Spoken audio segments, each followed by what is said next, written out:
தமிழக அரசியலில் வார்த்தை போர் நாளுக்கு நாள் தீவிரமடைந்து வரும் நிலையில் இன்று சட்டசபையில் நடந்த ஒரு சம்பவம் அரசியல் வட்டாரங்களில் பெரும் பரபரப்பை ஏற்படுத்தியுள்ளது.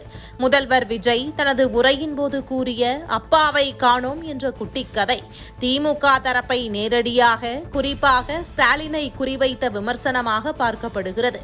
குறிப்பாக அந்த கதை முன்னாள் முதல்வர் ஸ்டாலினை மறைமுகமாக கிண்டல் செய்யும் வகையில் இல்லாமல் நேரடியாக இருந்ததாக திமுகவினர் ஆவேசமடைந்து வருகின்றனர்.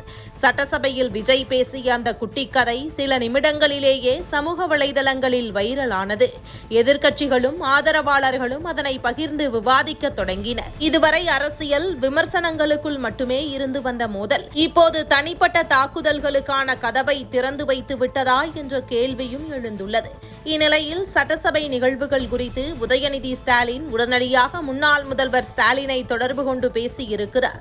இனியும் விஜய் குறித்து பொறுமையாக கடந்து செல்ல முடியாது என அவர் ஸ்டாலினிடம் கூற, பதிலடி கொடு, மறக்க முடியாத அளவில் கொடுத்து திமுக என்றால் யார் என அவர்களுக்கு புரிய வைக்க வேண்டும் என ஸ்டாலின் கூறியதாகவும் கூறப்படுகிறது.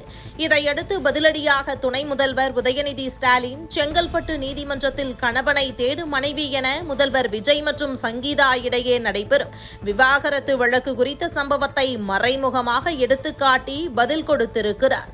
இதன் மூலம் விஜய்க்கு நேரடியாக அரசியல் பதில் அளிப்பதை தாண்டி அவரது தனிப்பட்ட வாழ்க்கையை மையமாக வைத்து எதிர்வினை கொடுக்க திமுக தரப்பு தயாராகி வருவதாகவும் கூறப்படுகிறது. இதுவரை விஜய் மற்றும் அவரது மனைவி சங்கீதா தொடர்பான தனிப்பட்ட விஷயங்களை திமுக தலைமை பொதுவெளியில் பெரியதாக விமர்சித்தது இல்லை. அரசியல் தாக்குதல்கள் நடந்தாலும் குடும்ப வாழ்க்கை மற்றும் தனிப்பட்ட உறவுகள் குறித்து பேசுவதை தவிர்த்து வந்தனர். ஆனால் இன்று சட்டசபையில் நடந்த சம்பவத்திற்கு பிறகு அந்த நிலைப்பாட்டில் மாற்றம் வரலாம் என்ற பேச்சு அரசியல் வட்டாரங்களில் கிளம்பியுள்ளது. குறிப்பாக முதல்வரின் தனிப்பட்ட வாழ்க்கை என்பதால் இனி கடந்து போக வேண்டாம், நேரடியாக பதிலடி கொடுக்க வேண்டும் என்ற மனநிலை திமுக நிர்வாகிகள் மத்தியில் உருவாகியிருப்பதாக கூறப்படுகிறது. இதன் தொடர்ச்சியாக சமூக வலைதளங்கள் முதல் பொதுக்கூட்ட மேடைகள் வரை விஜய்க்கு எதிரான தாக்குதல்கள் இன்னும் தீவிரமடையலாம் என அரசியல் பார்வையாளர்கள் கருதுகின்றனர். ஒருபுறம் ஆட்சியை நடத்தும் விஜய் அரசு, மறுபுறம் பல ஆண்டுகள் தமிழக அரசியலில் ஆதிக்கம் செலுத்திய திமுக ஆகிய இருதரப்புகளும் நேருக்கு நேர் மோதும் சூழல் உருவாகி வருகிறது.